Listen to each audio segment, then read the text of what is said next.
দেখুন, এখন আলোচনা করব স্নাতক শিক্ষক নির্বাচক পরীক্ষার পাঠ্যক্রম। এনভিএস মানে হচ্ছে নবোদয় বিদ্যালয় সমিতির যে সিলেবাস এবং স্নাতক শিক্ষক নিয়োগের যে সিলেবাস, সেই সিলেবাস সম্পর্কে আমরা বিস্তারিত জানব। খুবই গুরুত্বপূর্ণ এবং সম্পর্কে একটু আলোচনা করব। অর্থাৎ সিলেবাস সম্পর্কেও আলোচনা করব। কীভাবে পড়বেন বা কোন, কোন জায়গাগুলো আপনাদের বেশি জোর দেওয়া দরকার, সেই সম্পর্কে একটু বিস্তারিত আলোচনা বলতে গেলে। তো প্রথম যেটা হচ্ছে দেখুন, বাংলা সাহিত্যের ইতিহাস মানে হিস্ট্রি অফ বেঙ্গলি ল্যাঙ্গুয়েজ। এর মধ্যে কোন কোনগুলো? প্রাচীন ও মধ্যযুগ। এই প্রাচীন এবং মধ্যযুগের মধ্যে আমরা কোনগুলো পড়ব, কোনগুলো দেখার দরকার এবং কতটা পড়তে হবে সেই সম্পর্কে একটু আপনাদের ধারণা দেওয়ার চেষ্টা করব। দেখুন, প্রাচীন মধ্যযুগের মধ্যে কী রয়েছে? চর্যাপদ, অর্থাৎ সমগ্র চর্যাপদ পড়তে হবে সাহিত্যের ইতিহাসের হিসাবে। শ্রীকৃষ্ণ কীর্তনটাও সমগ্র। বৈষ্ণব পদাবলী, বৈষ্ণব পদাবলী বলতে আমরা এসএলএসটিতে আমরা যে 4 জন পদকর্তা পড়েছি, এখানে কিন্তু তা নয়। এখানে সমগ্র বৈষ্ণব পদাবলী, অর্থাৎ বিখ্যাত যারা বৈষ্ণব পদকর্তা তাদের পদ সম্পর্কে একটু আমরা স্বচ্ছ ধারণা রাখবো কিন্তু। ঠিক সেরকম মঙ্গল কাব্য, দেখুন মঙ্গল কাব্যের মধ্যে অনেকগুলো ভাগ রয়েছে, যেমন চণ্ডীমঙ্গল, অন্নদামঙ্গল, এই যে কালিকামঙ্গল, শীতলামঙ্গল, এই যে বা শিবায়ন, এগুলো সম্পর্কে আমাকে বা আপনাদেরকে স্বচ্ছ ধারণা রাখতে এবং সেই মঙ্গল কাব্যগুলোর মধ্যে বিখ্যাত সাহিত্যিক অর্থাৎ কবিদের সম্পর্কে জানতে হবে, তাদের কাব্য সম্পর্কে জানতে হবে। ঠিক সেরকম অনুবাদ সাহিত্যের মধ্যেও আমাদেরকে, যেটা মালাধর বসু, তারপরে শ্রীকৃষ্ণ বিজয় বা রামায়ণ মহাভারত, এগুলোও কিন্তু আপনাকে দেখতে হবে অর্থাৎ বিস্তারিতভাবে। চৈতন্য জীবনী কাব্যের মধ্যে বিখ্যাত যারা বৃন্দাবন দাস, তারপরে লোচন দাস থেকে শুরু করে কৃষ্ণদাস কবিরাজ থেকে শুরু করে সমগ্র যে চৈতন্য জীবনীর সাহিত্য কিন্তু আপনাকে দেখতে হবে। আরাকানা রাজসভার কবি ও কাব্য, আরাকানা রাজসভার কবি ও কাব্য বলতে দৌলত কাজী, এদের সম্পর্কে, আলাউল সম্পর্কে একটু বিস্তারিত দেখতে হবে, তাদের রচনা সম্পর্কে দেখতে হবে। ঠিক সেরকম শাক্ত পদাবলীর দুজন কবি, বিশেষ করে কমলাকান্ত এবং রামপ্রসাদ সেন ছাড়াও আরও যারা আছেন তাদের সম্পর্কে দেখতে হবে। ময়মনসিংহ গীতিকা সম্পর্কেও আপনাদের ধারণা রাখতে হবে এবং বিশেষ করে সাহিত্যের ইতিহাসের মতো করে কোন কোন বইগুলো পড়ার দরকার আছে পরবর্তীকালে আমি বিস্তারিত জানিয়ে দেবো। আর বাউল গান নিয়েও দেখতে হবে কিছুটা। তবে এখানে একটা জিনিস আপনাদের জানিয়ে রাখি, এই যে সিলেবাস অর্থাৎ এই যে পার্টটা, ম্যাক্সিমাম ভিডিও কিন্তু আমার বানানো রয়েছে এবং বিস্তারিতভাবে প্রচুর তথ্য নিয়ে রয়েছে এবং প্রাচীন মধ্যযুগের যে বলে একটি দেখবেন প্লেলিস্ট বানানো আছে, আপনারা চাইলে ভিডিওগুলো দেখতে পারেন এবং বিস্তারিত ভিডিও। পরে আর কি আছে দেখে নিই আমরা পরে। হ্যাঁ, এবার বলছি যে এই যে জায়গাগুলো আমরা পড়লাম, এর মধ্যে কোন কোন বিষয়গুলো থেকে প্রশ্ন আসতে পারে। দেখুন, প্রশ্নের বিষয়: রচয়িতার পরিচয়, গ্রন্থের নাম, প্রকাশকাল, রচনার ঐতিহাসিক গুরুত্ব, কাব্যের বিষয়বস্তু, বৈশিষ্ট্য। এইগুলো কিন্তু আপনাকে এই প্রাচীন মধ্যযুগী যে সিলেবাসটা, সেই সিলেবাসের এই বিষয়গুলোকে কিন্তু আপনাকে দেখতে হবে। চলে আসে এবার আধুনিক যুগেই বা কী রয়েছে। দেখুন, আধুনিক যুগ একটা সময়কাল উল্লেখ রয়েছে। দেখুন, 19 শতক থেকে 20 শতক পর্যন্ত, অর্থাৎ এই জায়গাটা আমাদের দেখতে হবে এবং এখানে আমরা একটা প্রথম টপিক, সেটা হচ্ছে গদ্য বা প্রবন্ধ সাহিত্য।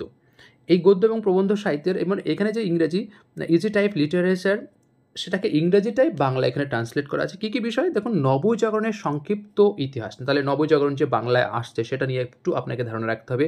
তারপরে বাঙালির সমাজ ও সাহিত্যে তার প্রভাব ভীষণ ইম্পর্টেন্ট, রামমোহনটাকে বেশি করে গুরুত্ব দিতে হবে সেই জায়গাটাকে, বা অন্যান্য আনুষঙ্গিক বিষয়গুলো একটু দেখতে হবে।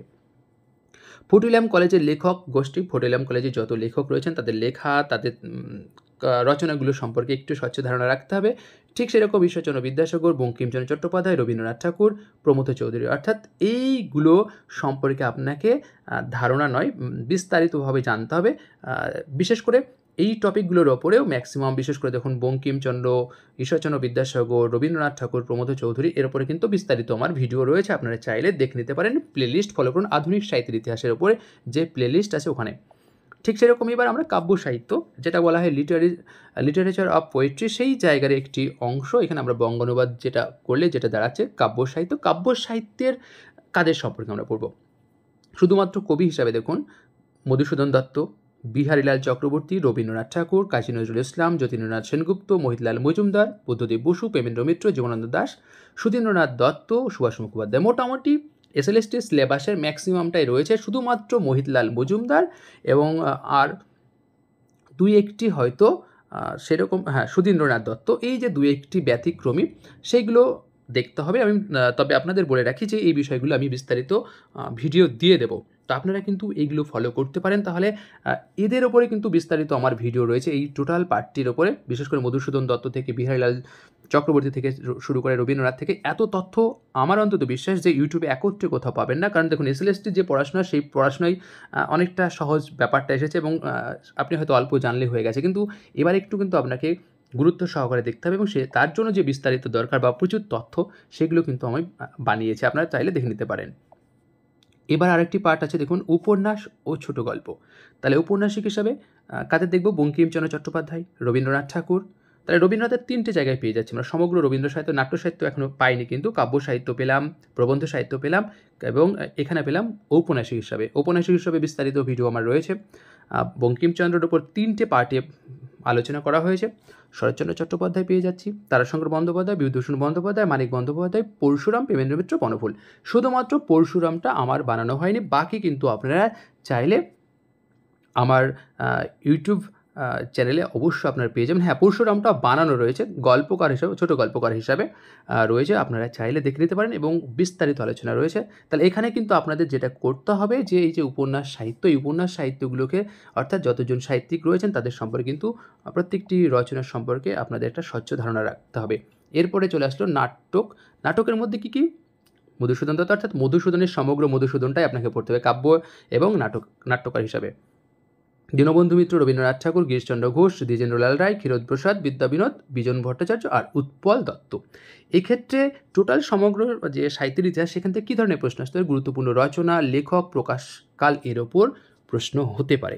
তাহলে এখানেও আপনাদের জানিয়ে রাখি এই সিলেবাসটাও যেটা বলা হয়েছে নাটক, সেই পাঠের ওপরও কিন্তু আমার প্রচুর ভিডিও বানানো রয়েছে। তার মধ্যে নেই ক্ষীরোদপ্রসাদ, বিদ্যাবিনোদ, বিজন ভট্টাচার্য এবং উৎপল দত্ত। আমি অবশ্যই পরবর্তীকালে বানিয়ে দেব, তবে আপনারা নাট্য সাহিত্য যে প্লেলিস্ট বা আধুনিক সাহিত্যের যে প্লেলিস্ট সেখানে কিন্তু আপনারা সমগ্র এই যে মধুসূদন দত্ত, দীনবন্ধু মিত্র, রবীন্দ্রনাথ ঠাকুর, গিরিশচন্দ্র ঘোষ এবং ডিএল রায় আপনারা কিন্তু পেয়ে যাবেন।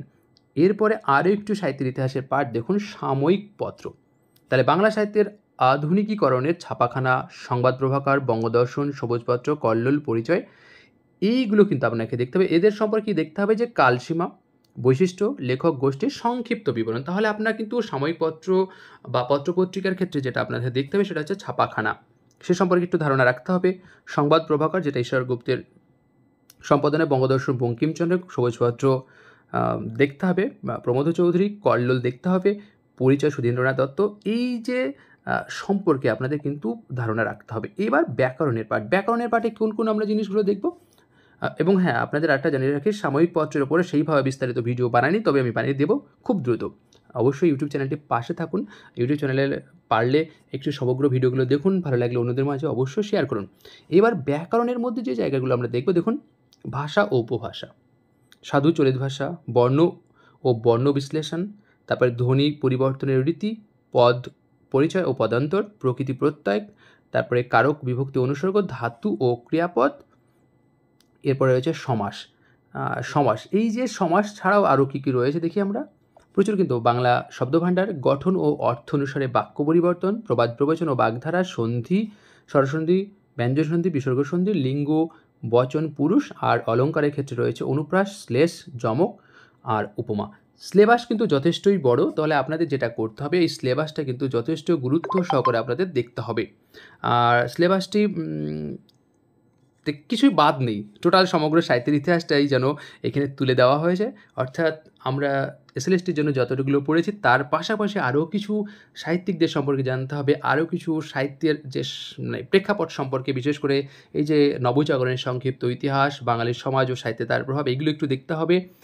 আর ক্ষীরোদপ্রসাদ, বিনোদ, তারপরে বিজন ভট্টাচার্য, উৎপল দত্ত, এদের সম্পর্কে একটু দেখতে হবে। এই যে ব্যাকরণের পাঠটা যথেষ্ট সকলেই কম বেশি মোটামুটি পড়েছেন, সেইগুলোও পড়তে হবে।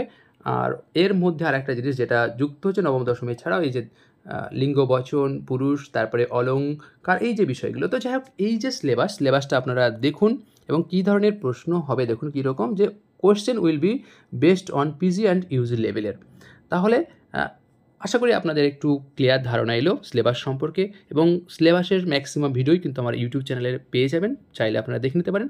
তো যাই হোক, আজকের আলোচনা এখানেই শেষ করব। তার আগে আপনাদের জানিয়ে রাখি, যদি আপনাদের কোন বই কি ধরনের বই পড়ার দরকার আছে, সেই ধরনের যদি কোনো কিছু জিজ্ঞাসা থাকে তাহলে আপনারা অবশ্যই কমেন্ট করে জানাতে পারেন। তো যাই হোক, আলোচনা শেষ করলাম। ধন্যবাদ।